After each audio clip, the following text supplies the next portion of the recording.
Bismillahirrahmanirrahim. Assalamualaikum warahmatullahi wabarakatuh. Nama saya Bustami, mahasiswa PPG BEK 1 tahun 2023. Saat ini saya melakukan pembuatan video untuk salah satu persyaratan ujian UKIN. Terima kasih. Assalamualaikum warahmatullahi wabarakatuh. Baik, bismillahirrahmanirrahim. Kembali kita jumpa di pertemuan berikutnya. Sebelum kita mulai belajar, silakan siapkan ketua kelas, kita baca doa dulu supaya pembelajaran kita pada pagi hari ini lebih fokus. Kepada ketua kelas silakan untuk disiapkan. Istaizu fasallimu.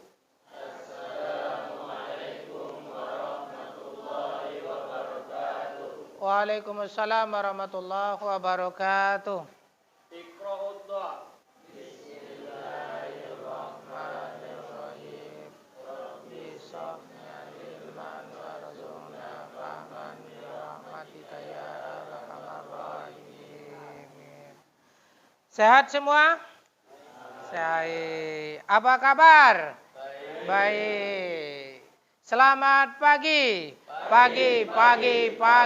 Allahu Akbar. Baik, sebelum kita mulai belajar, mari sama-sama sebagai anak bangsa Indonesia, kita nyanyikan lagu Indonesia Raya. Untuk itu kepada anak-anak semua untuk bisa berdiri. Kita nyanyi lagu Indonesia Raya. Silakan berdiri. Kita nyanyi sama-sama ya lagu Indonesia Raya. Indonesia tanah airku, tanah tumpah darahku. Di sanalah aku berdiri, di Bandung ibuku. Indonesia kebangsaanku, bangsa dan tanah airku. Marilah kita berseru, Indonesia bersatu. Hiduplah tanahku, hiduplah negeriku, bangsaku, rakyatku semuanya. Bangunlah jiwanya, bangunlah bangsa untuk Indonesia Raya. Indonesia Raya, merdeka, merdeka, tanahku, negeriku yang ku cinta. Indonesia Raya, merdeka, merdeka, hiduplah Indonesia Raya. Indonesia Raya, merdeka, merdeka, tanahku, negeriku yang ku cinta. Indonesia Raya, merdeka, merdeka, hiduplah Indonesia Raya. Oke. Baik, silakan duduk semua.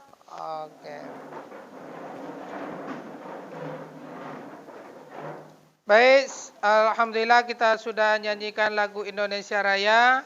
Selaku umat muslim, mari sama-sama kita awali belajar pada pagi hari ini dengan membacakan salah satu surah yang terdapat di dalam Al-Quran. Membacakan surah Al-Fatihah.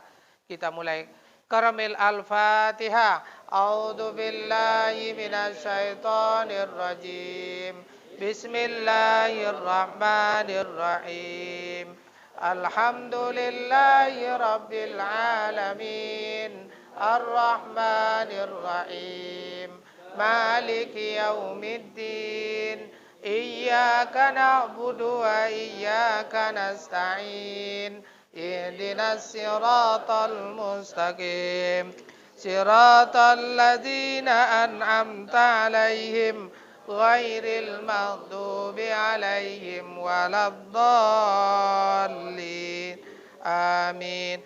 Mudah-mudahan belajar kita pada hari ini dilancarkan dari awal hingga akhir insyaallah. Amin. Amin ya rabbal alamin. Baik, kita cek dulu kehadiran kita pada pagi hari ini. Mudah-mudahan kita semua selalu sehat. Ahmad Rizki hadir sehat? Alhamdulillah. Amalia Ramadhani sehat? Sehat. Andra Firmansa sehat Andra? Alhamdulillah sehat. Aulia Syaira sehat Aulia? Alhamdulillah. Alia Azura sehat? Sehat. Bunga Lestari sehat Bunga? Alhamdulillah. Hanadia Putri sehat Hanadia? Alhamdulillah. Hesti Sri Rahayu sehat Esti? Alhamdulillah. Ica Padilla sehat Ica? Kaisa Ling Naomi sehat? Alhamdulillah. Khalisa sehat Khalisa? Sehat. Dikta mana Dikta? Sakit? Sakit ya. Mudah-mudahan cepat sehat ya. Lutfi Harza Wahyudi sehat? Alhamdulillah. Rafli Ardiansa sehat Rafli? Sehat. Ma'rifatul Azam sakit? Oh, sakit. Mudah-mudahan cepat sehat ya. Fajar Saputra sehat Fajar? Oke. Rahmania sehat Rahmania? Alhamdulillah. Raja Amanda Manik sakit? Oh, banyak sakit ya. Mudah-mudahan cepat sehat. Tri Suci Sutiawati sehat Trisut? Alhamdulillah. Ada 3 orang ya yang tidak masuk karena dalam keadaan sakit. Kita berdoa kepada Allah Subhanahu wa taala, mudah-mudahan yang tidak masuk pada hari ini yang dalam keadaan sakit cepat disembuhkan oleh Allah Subhanahu wa taala. Amin. Amin ya rabbal alamin. Ananda sekalian, sebelum kita masuk pada materi kita pada hari ini, minggu yang lalu kita sudah materi terakhir masalah haji dan umrah. Ya, masalah haji dan umrah. Pada pertemuan haji dan umrah itu, ketika hari raya Idul Adha, kita yang mampu dianjurkan untuk melaksanakan ibadah haji. Yang tidak mampu maka dianjurkan kita untuk berkurban bagi yang mampu. Maka materi kita pada hari ini adalah masalah kurban, tindak lanjut daripada materi kita di pekan yang lalu. Hari ini masalah kurban. Baik, sebelumnya mari kita cermati gambar yang ada di papan tulis. Ya, ada gambar di papan tulis. Kamu cermati, ada gambar seekor binatang yang besar. Ada orang yang sedang motong-motong. Nanti dari gambar ini nanti Ustadz akan membagi antum nanti beberapa kelompok untuk mendiskusikan apa yang terdapat, apa yang kamu pahami dari gambar-gambar yang ada di depan. Silakan. Ustaz kasih waktu lebih kurang 5 menit untuk mencermati foto yang ada di depan. Itu foto apa? Nanti kamu cermati masing-masing dan masing-masing kelompok nanti akan memberikan tanggapan terhadap kelompok ya, terhadap gambar yang ada di depan ini. Silakan 5 menit. Cermati foto yang ada di depan. Nanti kita bandingkan dengan materi kita yang ada pada hari ini. Baik. Nah, baik ya. Foto sudah kita saksikan. Sekarang kita lanjut dengan pembagian kelompok. Pembagian kelompok kita bagi menjadi 4 kelompok. Yang kelompok ini 4 orang. Si Baim, kamu pindah ke depan Baim. Geser mejanya di belakang. Geser meja. Kamu masuk situ, ngadap ke belakang. Ngadap ke belakang. Oke. Ya, ke belakang. Nanti kamu cermati, geser meja ini ke belakang. Oke. Angkat. Oke. Geser sini Reza. Oke. Oke. Yang meja ini Baim ambil kursi Baim. Yang meja ini ngadap ke belakang, pakai meja itu. Meja itu. di sudut aja. Silakan si Fauzi. Gabung di meja itu aja Fauzi.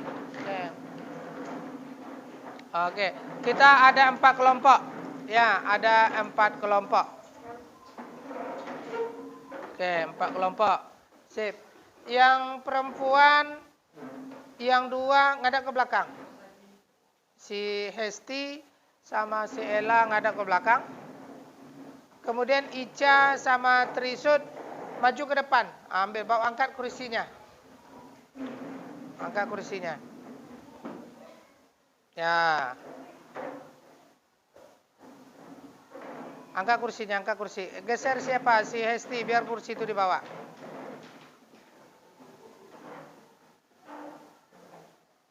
Oke. Depan-depan. Oke. Dah, kelompok sudah Ustadz bagi menjadi 4 kelompok. Ini kita namakan kelompok 1. Oke. Ini kita namakan dengan kelompok 2. Ini kelompok 2. Ini kelompok 3, yang di depan kelompok 4. Jadi masing-masing kelompok ini Ustadz kasih waktu beberapa menit untuk membuat selembar kertas tulisan menyampaikan hasil pencermatan terhadap gambar yang ada di depan. Tulis, nanti dibacakan oleh salah satu perwakilan kelompok untuk mencermati hasil cermatan dari foto yang ada di depan. Paham? Paham. Oke, silakan Ustadz kasih waktu 5 menit saja tulis cermatan yang terdapat di foto di depan. Silakan. Ambil kertas selembar, tulis. Sudah itu satu-satu Bapak minta tanggapannya. Silakan ditulis.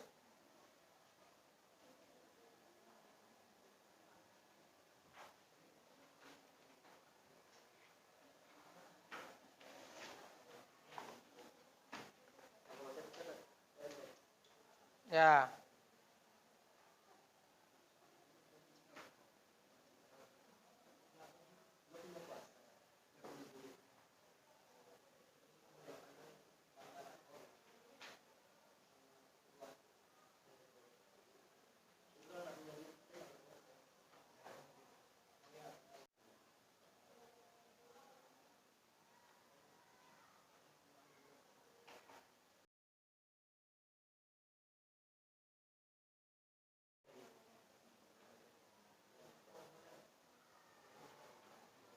Dah, baik. Waktu sudah habis 5 menit untuk menulis, mencermati foto yang ditengok tadi.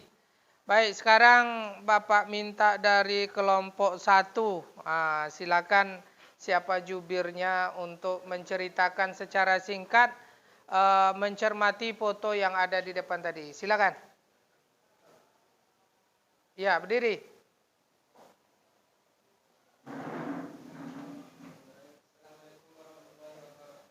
Waalaikumsalam warahmatullahi wabarakatuh.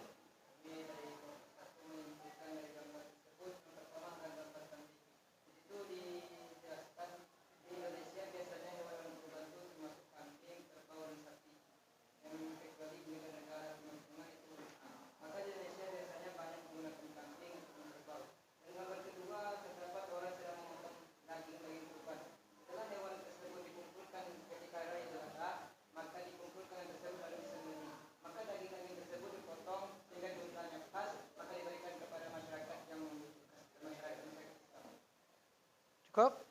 Baik, terima kasih. Kita kasih tepuk tangan untuk kelompok 1. Oke, luar biasa. Baik, lanjut kelompok 2. Siapa jubirnya? Silakan. Berdiri. Supaya nampak gantengnya. Masya Allah.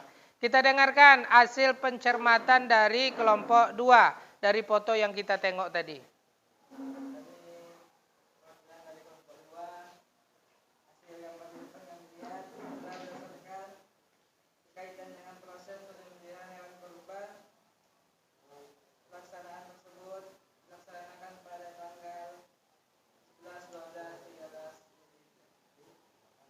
Itu aja. Baik, terima kasih. Tepuk tangan untuk kelompok 2. Oke. Baik, sekarang kita masuk pindah ke kelompok 3. Apa yang Ananda bisa cermati dari foto yang kita tampilkan di depan tadi? Silakan, siapa yang jadi jubirnya? Silakan. Berdiri supaya nampak tegarnya. Silakan. Suara yang kuat. Waalaikumsalam warahmatullahi wabarakatuh.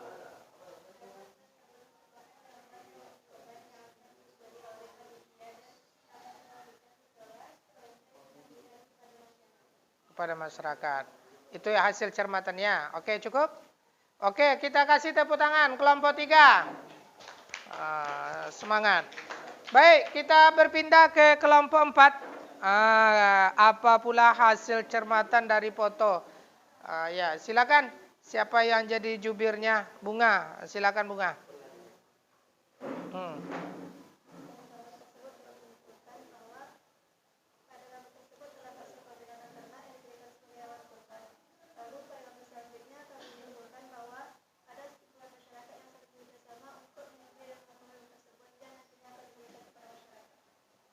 Selesai? Baik, kita kasih tepuk tangan untuk kelompok 4. Oke. Baik, dari hasil 4 kelompok yang sudah mendiskusikan, mencermati foto yang Ustadz tampilkan di depan tadi, maka rata-rata menyimpulkan bahwa yang ditengok itu adalah yang pertama ada seekor hewan. Ya kan, ada seekor hewan kurban. Apakah itu sapi, apakah itu kerbau, apakah itu kambing. Yang kedua ada orang yang sedang bekerja memotong-motong daging. Ini adalah orang-orang yang bekerja ketika selesai menyembelih hewan binatang. Mereka mengambil daging dari hewan korban. Dan ada pula yang ditengok di situ adalah orang yang mengambil daging. Hasil pembagian masing-masing dari daging korban hewan kurban tadi. Dari hasil pencermatan itu, maka kita tengok materi kita. Ya, kita tengok materi kita pada hari ini, yaitu masalah kurban. Ya, masalah kurban. Maka dari hasil diskusi tadi, sekarang sila tengok ke depan, putar arah duduknya. Duduknya tetap di situ, cuman yang tak ngadap ke depan, kita tengok materi kita pada pagi hari ini. Dari hasil cermatan tidak akan lepas dari yang namanya kurban tadi. Ini foto, ada orang yang sedang motong-motong daging, ada hewan kurban, kemudian ada juga orang yang sedang ngambil daging. Nah, materi kita pada pagi hari ini adalah masalah ketentuan kurban. Adalah masalah ketentuan kurban. Ya, ketentuan kurban. Jadi di sini ada Ka'bah, di sini ada orang yang sedang mengelilingi Ka'bah, di sini ada hewan. Maknanya adalah bahwa pada hari raya Idul Adha atau bulan Zulhijjah itu manusia diperintahkan orang yang beriman itu untuk melaksanakan ibadah haji. Bagi yang tidak mampu, maka kita dianjurkan untuk berkurban. Maka kita dianjurkan untuk menyembelih hewan kurban. Nah, sekarang kita tengok apa definisi kurban. Ya, apa itu definisi kurban? Kurban menurut bahasa, kurban menurut bahasa berasal dari kata qaraba yaqrabu kurban, yang berarti mendekatkan atau dekat. Orang yang berkurban mendekatkan diri kepada Allah. Jadi kurban berasal dari qaraba yaqribu kurban. Artinya qarib, dekat. Itu pengertian daripada kurban. Ini dalilnya bisa kita lihat. Dalil Allah yang memerintahkan kita untuk berkurban. Yang udahiyah adalah sebutan bagi hewan ternak yang disembelih pada hari raya Idul Adha dan hari tasyrik dalam rangka mendekatkan diri kepada Allah. Jadi itu yang dimaksud dengan ibadah kurban. Nah, apa dalil daripada kurban itu? Surah terpendek dalam Al-Quran. Ya, dalil kurban itu surah terpendek yaitu surat Al-Kautsar. Bunyinya fasholli li rabbika maka salatlah karena Tuhanmu wanhar dan berkurbanlah. Itu merupakan dalil tentang kurban. Jadi dalilnya apa ya masalah kurban? Itu masalah dalil kurban. Sekarang kita tengok hukum berkurban. Yang pertama hukumnya adalah wajib kurban. Siapa yang wajib itu? Menurut sebagian ulama Hanafi, bagi yang diberi kelapangan rezeki oleh Allah, maka hukumnya wajib. Maka kalau bisa ibadah haji, ibadah haji. Kalau tidak bisa ibadah haji, kalau kita masih kelapangan rezeki, maka kita diwajibkan untuk berkurban. Itu menurut sebagian ulama Hanafi. Kemudian kalau menurut sunnah muakkadah yang sangat dianjurkan bagi setiap muslim, ini pendapat mayoritas ulama. Jadi ada yang mengatakan rukun daripada kurban itu wajib, ada yang mengatakan sunnah muakkadah. Yang wajib itu menurut sebagian pendapat ulama Hanafi, kalau sunnah muakkadah itu adalah jumhur ulama. Maka setiap pagi Allah mengutus 2 malaikat. Yang satu berdoa, ya Allah, berikan ganti bagi orang yang berimpak. Dan yang kedua berdoa, ya Allah, berikan kehancuran bagi orang yang menahan hartanya. Jadi setiap pagi itu ada 2 malaikat yang turun. Yang pertama berdoa kepada Allah, ya Allah, beri ganti orang yang berkurban atau bersedekah. Yang kedua malaikat itu berdoa, berikan kehancuran bagi orang-orang yang menahan hartanya. Bagi yang anda yang orang tuanya mampu, nanti di rumah kasih tahu. Ayah berkurban ya. Ini hukum kurban. Kemudian keutamaan berkurban. Keutamaan kurban. Man amila adamiyu min amali yaumin nahri ahabbu ilallah min ihraqid dam. Tidaklah anak Adam itu melakukan suatu amalan pada hari nahar yang lebih dicintai oleh Allah melebihi mengalirkan darah. Jadi tidak ada ibadah yang besar pahalanya pada hari raya Idul Adha itu selain daripada mengalirkan darah. Artinya adalah berkurban. Maka harus rajin kita berkurban. Itu keutamaan berkurban. Hadis ini diriwayatkan oleh Rawi Tirmizi. Nah, setelah keutamaan berkurban kita ketahui, anda sekalian, sekarang kita tengok jenis hewan kurban itu apa. Jadi tadi kan dari gambar sudah kita tengok. Ada di sana gambar sapi, ada kerbau, ada kambing. Gambar. Jadi dari hewan apa saja yang dibolehkan dikurbankan? Yang pertama ada namanya kalau di Arab itu onta. Yang kedua kambing. Kalau kita di Indonesia ada kerbau. Ada sapi. Ayam tak boleh doh. Mereka hesti tidak berkorban. Beli kerbau tidak bisa. Beli sapi tidak bisa. Beli kambing tidak bisa. Ayam, itu tak nama korban, itu sedekah namanya hesti. Ya hesti. Jadi hewan korban yang boleh itu seperti yang disampaikan di dalam surah Al-Hajj. Walikulli ummati ja'alna muskali yazkaru masullah ala ma razaqna min bahimatil an'am. Dan bagi setiap orang kami berikan tuntunan berkorban agar kalian mengingat nama Allah atas rezeki yang disampaikan kepada kalian berupa hewan ternak. Jadi hewan ternak itu ada onta, ada sapi, ada korban, ada domba. Baim, ada sapi di kampungmu? Ada. Oke. Si Andra, ada kerbau di kampungmu? Ada. Patli, ada kambing kampungmu? Ada.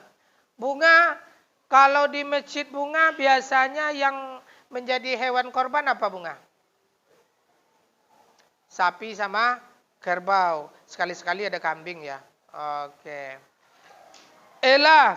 Di masjid Elah di tempat Ella tinggal, hewan kurban yang disembeli itu apa Ella? Sapi kobau. Kobau bahasa kau ya? Iya, oke. Ada sapi, ada kerbau. Jadi rata-rata di Indonesia itu, apalagi daerah kita, banyak menggunakan binatang kerbau untuk dijadikan hewan kurban. Kemudian sapi, kemudian kambing. Itu di Indonesia. Tapi kalau di Timur Tengah, itu orang menggunakan onta. Di Indonesia kan ada onta. Jadi kambing. Nah, sekarang kita tengok ketentuan jumlah. Ketentuan jumlah ini ada hadis Nabi yang diriwayatkan oleh At-Tirmizi. Paman Jabirul qala nahrana man Nabi sallallahu alaihi wasallam bil hadidiyatul badaniyah an sab'atil wa baqarata an sab'ah. Dari Jabir radhiyallahu kami membeli bersama Nabi sallallahu alaihi wasallam Udaybiyah dengan unta atas nama 7 orang dan sapi atas nama 7 orang. Jadi kalau sapi itu kekuatannya untuk 7 orang, kerbau untuk 7 orang, kambing untuk 1 orang. Jadi kerbau, sapi untuk 7 orang. Kalau kambing 1 orang. Nah, jadi besok jangan korban sapi untuk 1 keluarga. Kambing untuk 1 keluarga. Reza umpamanya, kurban hari raya Idul Adha. Dia sembeli seekor kambing. Niatnya untuk 7 orang. Untuk ayahnya, untuk bundanya, untuk saudaranya. Berapa orang itu? 5. Nah, itu tidak memenuhi syarat. Ketentuan dari hadis ini bahwasanya sebanyak 1 ekor kerbau, 1 ekor unta itu atas nama 7 orang. Tapi kalau kambing tidak, hanya untuk 1 orang. Kemudian kita tengok syarat dan pembagian korban. Setelah hewan itu dikorbankan, yang pertama, syarat dan pembagian korban, orang yang berkorban harus mampu menyediakan hewan penyembelihan dengan cara halal tanpa berhutang. Jangan nanti untuk cari nama, kita berhutang, tidak boleh. Tapi kita harus mampu kita menyembeli dan cara mendapatkan binatang dengan yang halal. Yang kedua, korban harus binatang ternak seperti onta, sapi, kerbau, kambing atau biri-biri. Selain daripada itu tak boleh. Ayam tak boleh. Apalagi burung. Burung biri-biri. Itu tak boleh. Ya.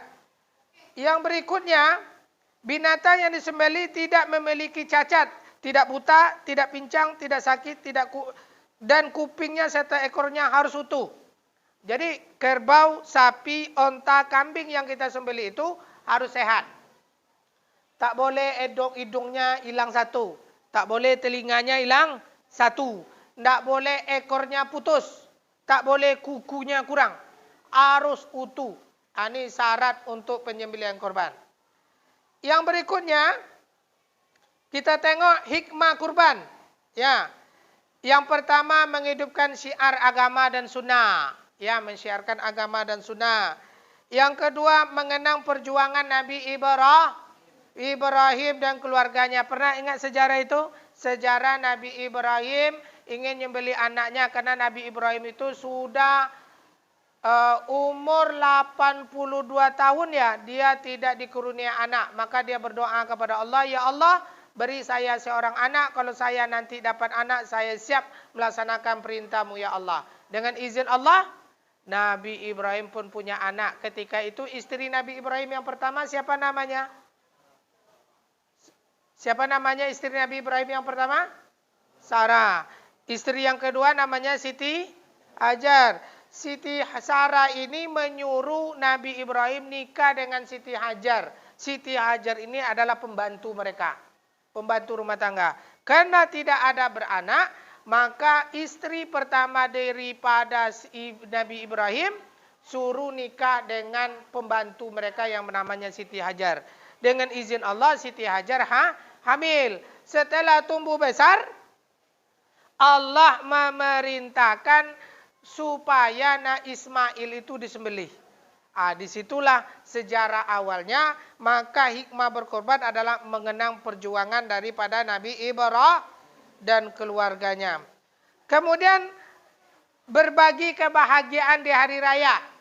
Berbagi kebahagiaan. Yang bahagia itu bukan orang kaya saja, tapi banyak orang lain yang harus bahagia. Paham Tum? Oke, itu hikmah berkurban. Kemudian mengingat kematian. Kita yang kaya raya tidak ada yang hidupnya abadi, tidak ada yang abadi. Semuanya pasti kita merasakan yang namanya mati. Jadi oleh karena itu dari hikmah korban, syarat korban, pengertian korban, semuanya itu materi kita pada hari ini menguatkan apa yang Ananda diskusikan tadi, apa yang Ananda tengok foto dan gambar dari awal tadi. Sampai di situ bisa dipahami? Bisa dipahami? Oke. Dari penjelasan dari Bapak tadi kelompok 1, ada yang perlu dipertanyakan? Pas, Masya Allah. Ini anak-anak soleh nih. Kelompok 2 ada yang perlu dipertanyakan? Pas. Kelompok 3 ada yang perlu dipertanyakan? Pas. Kelompok 4 ada yang perlu dipertanyakan? Pas. Baik. Dari materi yang Ustadz sampaikan tadi, semuanya terkandunglah dari foto yang kita tengok dari awal tadi. Paham Tum? Ananda sekalian, karena waktu kita sudah habis pada pagi hari ini, mudah-mudahan materi yang Bapak sampaikan tadi itu bisa kita terapkan dalam kehidupan kita sehari-hari. Untuk materi kita di minggu yang akan datang, kita akan mempelajari tentang perbedaan kurban dengan akikah. Tentang perbedaan kurban dengan akikah. Karena waktu kita sudah habis, tinggal beberapa menit. Nanti setelah ini kita tutup dengan bacakan hamdalah. Mudah-mudahan ilmu yang kita dapatkan pada hari ini diberkahi oleh Allah Subhanahu wa taala. Maka untuk pertemuan yang akan datang, sebagai PR bagi Ananda di rumah, silakan nanti dibikin di rumah masing-masing catatan kecil, catatan singkat masalah perbedaan kurban dan akikah. Di minggu depan nanti masing-masing kamu akan mempertanggungjawabkan apa yang kamu buat. Paham? Bikin sedikit saja tentang perbedaan kurban dan akikah sebelum kita nanti masuk ke dalam materi. Paham Tum? Baik Ananda sekalian, karena waktu kita sudah habis, kita tutup pertemuan kita pada hari ini dengan membacakan hamdalah. Alhamdulillahirabbil alamin. Selamat pagi. Pagi. Takbir. Allahu Akbar. Baik, wabillahi taufiq wal hidayah. Assalamualaikum warahmatullahi wabarakatuh.